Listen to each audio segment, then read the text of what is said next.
Kita bertemu kembali kali ini dalam acara Info Seniman, yang pada malam hari ini saya sudah duduk bersama-sama dengan seorang pelukis yang sudah go internasional cukup lama, yaitu Mas Entang Wiharso. Ya, Entang Wiharso memang seorang yang boleh dikatakan sebuah fenomena, karena Mas Entang Wiharso mampu menembus batas-batas. Artinya banyak batas yang telah dia tembus, baik batas secara nasional maupun batas-batas yang lain. Nah pemirsa, langsung saja pada kali ini saya berbincang-bincang langsung dengan Mas Entang. Mas Entang, apa kabar Mas Entang? Ya, kabar baik. Apa kabar juga? Oh iya, baik-baik ini.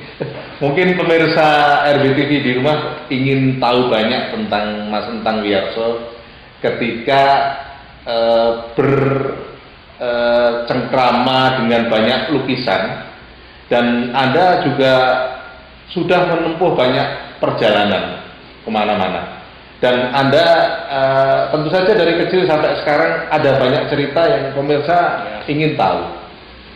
Mungkin perlu diceritakan Mas, Anda sejak kecil sampai Anda memutuskan sebagai seorang pelukis profesional, seperti apa sih perjalanan itu? Sebetulnya awalnya memang dari dari kecil saya suka bermain-main. Mungkin sekarang cat ya, tapi dulu saya nggak mengenal cat, karena nggak mungkin saya bisa beli cat. Karena saya hidup di desa kecil di kota Tegal, tapi sebenarnya di sebuah desa dekat pantai itu ya, dekat pantai. Dan di saat senggang saya itu saya sering membuat membuat patung, tapi waktu itu saya nggak mengenal patung, tapi saya mencoba membuat mainan. Jadi seperti replika dari wayang golek, karena saya sangat suka dengan wayang golek. Dan di Tegal memang tidak begitu populer wayang kulit, lebih populer wayang golek. Wayang golek ya. Jadi saya merangkai kadang kepalanya dengan bluluk ya, atau kelapa kecil yang masih kecil. Bluluk ya? Iya, bluluk. Ya. Dan itu nanti disindik dengan bambu, dan terus kasih tangannya dengan daun pepaya, dan itu menjadi tangan, dirangkai dengan pelepah dari pohon pisang. Dan itu menjadi tangan terus, dan saya sangat obsesi itu membuat banyak figur-figur itu.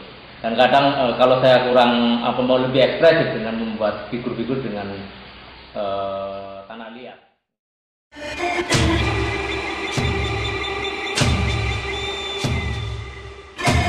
Toko Berdikari, yes. Toko Berdikari, yes.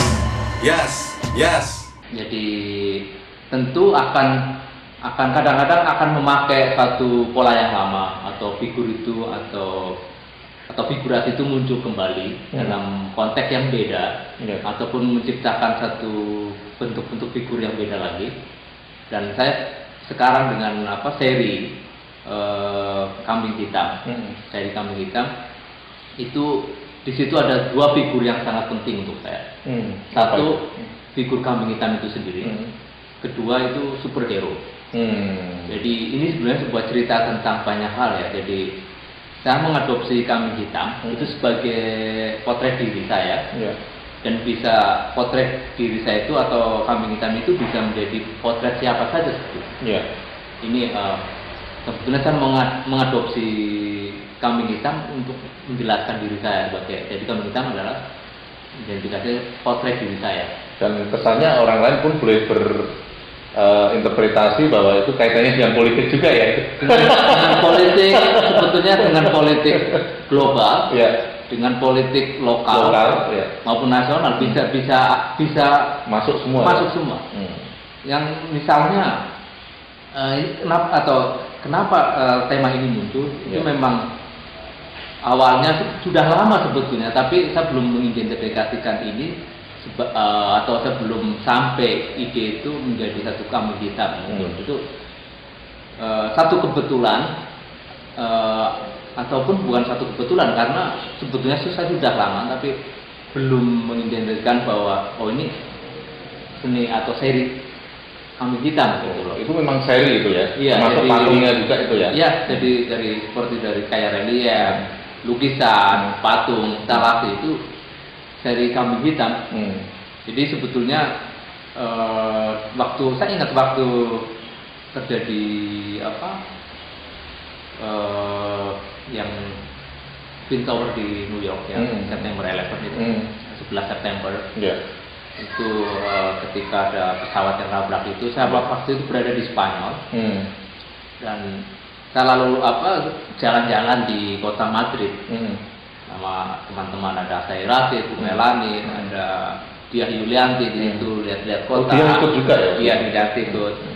Terus di tengah kota itu kan di titik zero ya.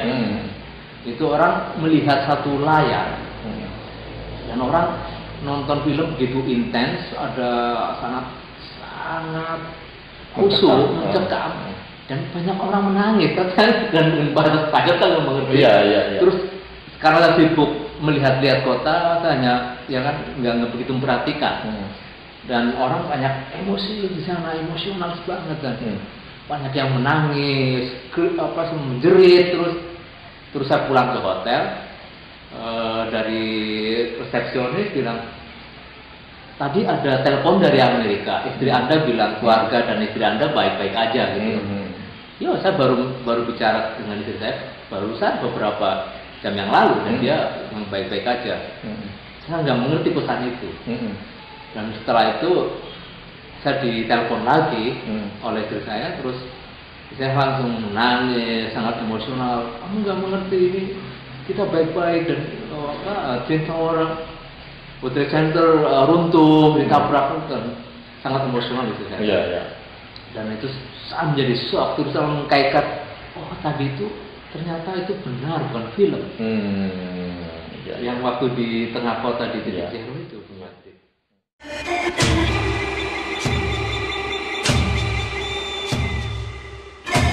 Kamu berdikari, yes. Kamu berdikari, yes. Dan begitu perasaannya itu seperti resah dan nggak karuan gitu kan, karena saya membayangkan, akhirnya saya langsung lihat TV dan betul-betul luar biasa. Jadi saat itu merubah semua tatanan ya, baik security, politik, dan sosial macam-macam. Dan saat itu memang seminggu kemudian saya harus pergi ke Amerika karena saya punya planning ke sana. Terus akhirnya setelah minggu kemudian saya mau ke Amerika lewat Amsterdam. Dan saya tentu orang Indonesia, punya paspor Indonesia, dan masuk ke security, dan mereka bertanya, tentu dengan itu semua orang paranoid ya, paranoid. Semua orang stres, semua orang ya hati-hati, dan apalagi pesawat. Terus saya dicek, dan mereka banyak sifatnya bukan sebuah interogasi, tapi karena mereka mau super hati-hati, jadi seperti interogasi. Dan saat itu saya nggak kalau menghadapi security biasanya saya selalu grogi, karena dari kecil. Karena saya anak petani, dan itu saya ingat waktu dulu kalau ada orang pakai seragam itu datang ke rumah, padahal itu membawa dokter untuk imunisasi, saya lari sembunyi. Karena ibu saya bapak saya semua lari sembunyi. Dan saya masih ingat betul, dan itu ketika nyatanya di situ, kenapa kamu ke Amerika? Saya menjelaskan cerita orang sana, dan kapan kamu menikah, dan karena bertubi-tubi saya menjadi lupa. Akhirnya saya mau masuk ke lampu merah. So Direktur Security menggandeng saya terus masuk ke ruang interogasi. Dan mereka menggeledah semua, dan jaket sampai masuk ke satu ruang kecil, dan saya harus buka baju saya semua, tinggal celana pendek. Itu dialami ya? Iya, dengan lampu yang refreshing ya, lampu yang karena interogasi lampunya ruangan abu-abu gitu, Iya. depressing banget, menjadi stres. Ini ada apa? Terus dia lihat sketch, buku, dan tentu sketch-sketchnya ada orang dengan memegang pistol, orang memegang pisau, menghentikan saya. Dan ini apa dia tanya? Ini sketch, saya artis. Oh, kamu artis ya, tentu tipikal artis atau percaya atau enggak tahu karena. Tapi betul-betul semua orang stres juga menjadi stres. So mereka menginterogasi saya sampai hampir 2 jam. Semua orang sudah menunggu di pesawat. Terakhiran mereka itu menarik. Jadi kadang-kadang dunia menjadi kecil. Dan yang menginterogasi saya akhirnya terakhiran tanya dalam bahasa Indonesia. Oh, kamu dari Indonesia? Dan dia bisa bahasa Indonesia. Di belakang dia. Dan ternyata apa yang terjadi itu tetangganya Helena Sepanjar. Oh iya, penginterogasi itu ya.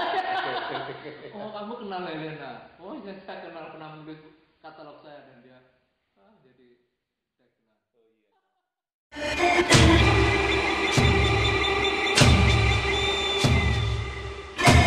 Kamu berdikari, yes, yes, yes. Toko berdikari, yes, yes, yes. Oke, ini pertanyaan terakhir Mas, nih yang mungkin sedikit pribadi juga.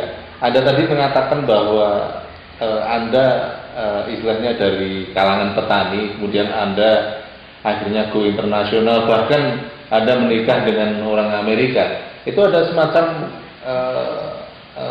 shock culture nggak untuk itu menurut Anda?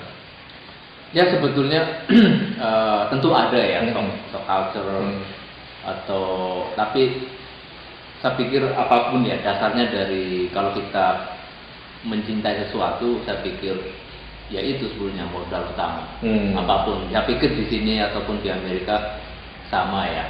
Apalagi dengan situasi yang global seperti ini, informasi terbuka dan dulu zamannya bapak saya selalu ada hierarki sedikit ya, laki-laki dan perempuan. Dan sekarang saya pikir dengan situasi semacam ini hampir equal ya, ada equality gitu, sejajar. Perempuan laki-laki sejajar, jadi partnership. Jadi ya karena hubungan saya adalah hubungan partnership ya. Jadi, dan itu sebagai dasar dari hubungan itu adalah saling cinta. Saya pikir itu. Kalau nggak ada itu saya pikir ya lewat aja. Memang tentu banyak kesulitan ya. Tapi kesulitan itu kan sama. Jadi kalau hidup tidak ada pernah kesulitan, kita tidak perlu mengerti apa-apa. Betul. Oke, terima kasih Mas. Ya sama-sama. Nah, pemirsa, mungkin kalau kita buat semacam tayangan dari Mas Entang Wiyarso ini tidak selesai dalam 1 jam, 2 jam, 3 jam atau 4 jam, akan mungkin pasti berjam-jam karena ada banyak hal yang pasti ingin kita ketahui dari Mas Entang Wiyarso. Akhirnya saya Argo Pratomo mengucapkan terima kasih atas perhatian Anda. Sampai jumpa. Terima kasih lagi. Terima kasih juga. Iya. Ada. Apa? Di CD-nya sudah ada yang ini? Belum? Di sini belum. Jam Sepangkat. Jam Sepangkat juga ya? Ya. Kalau buku tentang ikonografinya dari Suwarno. Oh, Pak Warno. Ya.